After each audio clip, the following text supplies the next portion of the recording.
2 তারিখ ছবিটা বের করছি। বিস্তারিত আলোচনা হলো, তো মিউজিক লঞ্চটা এই মুহূর্তে অর্গানাইজ করা যাচ্ছে না, তো আজকে এই মুহূর্তের জন্য মিউজিক লঞ্চটাকে স্থগিত রাখলাম। শনিবার অবস্থানে অনড়, কিন্তু রবিবারই সুরবদল।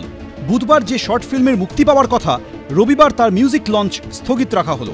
আরজিকর কাণ্ডের পটভূমিতে তিলোত্তমাদের প্রতিবাদ নিয়ে শর্ট ফিল্ম তৈরি করায় শুক্রবার টিএমসিপি থেকে সাসপেন্ড করা হয় রাজ্য সহসভাপতি প্রান্তিক চক্রবর্তী এবং ডায়মন্ড হারবার যাদবপুর সাংগঠনিক জেলা সহসভানেত্রী রাজন্না হালদারকে, যিনি যাদবপুর বিশ্ববিদ্যালয়ের টিএমসিপির ইউনিট প্রেসিডেন্টও।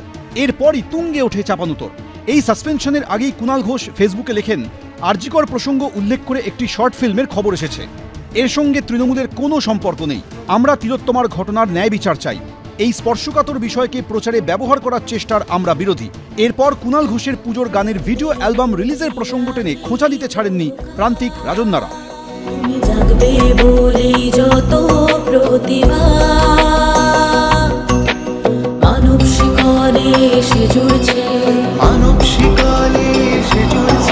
কুণালদা যখন পুজোর জন্য 3টে গান লিখেছিলেন, দলকে জানিয়ে লিখেছিলেন, আমার মনে হয় না। আগমনী, তিলোত্তমাদের গল্প, এই শর্ট ফিল্মের মিউজিক লঞ্চের কথা ছিল রবিবার, কিন্তু এদিন হঠাৎই কুণাল ঘোষের সঙ্গে দেখা করেন টিএমসিপির সাসপেন্ডেড রাজ্য সহসভাপতি ও শর্ট ফিল্মের পরিচালক প্রান্তিক চক্রবর্তী। আর কুণাল ঘোষের সঙ্গে সাক্ষাতের পরই স্থগিত রাখা হলো মিউজিক লঞ্চ। একই সঙ্গে বুধবার শর্ট ফিল্মটি মুক্তি পাবে কিনা তা নিয়েও দেখা দিল অনিশ্চয়তা। ছবির কাজ চলছে আমাদের, আমরা ছবিটা 2 তারিখে রিলিজ করব না সেটা আমাদেরও ভাবনার বিষয় আছে, সেটা নিয়ে এখনই আমাদের বলার সময় আসেনি। রাজ্যের প্রথম সারির নেতৃত্বরা ফোনে যোগাযোগ করেছে এবং তারা দলের ভার্ডিক্টটা খুব সৌজন্যের সাথে আমার সমস্ত সম্মানকে বজায় রেখে তারা বলেছেন, তাদের বক্তব্য যে ছবিটা এই মুহূর্তে না ছাড়ার জন্য।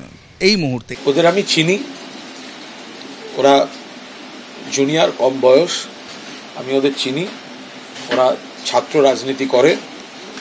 দেখা হলো, কথা হলো, এই পর্যন্ত, এর বাইরে কোনো কথা নেই।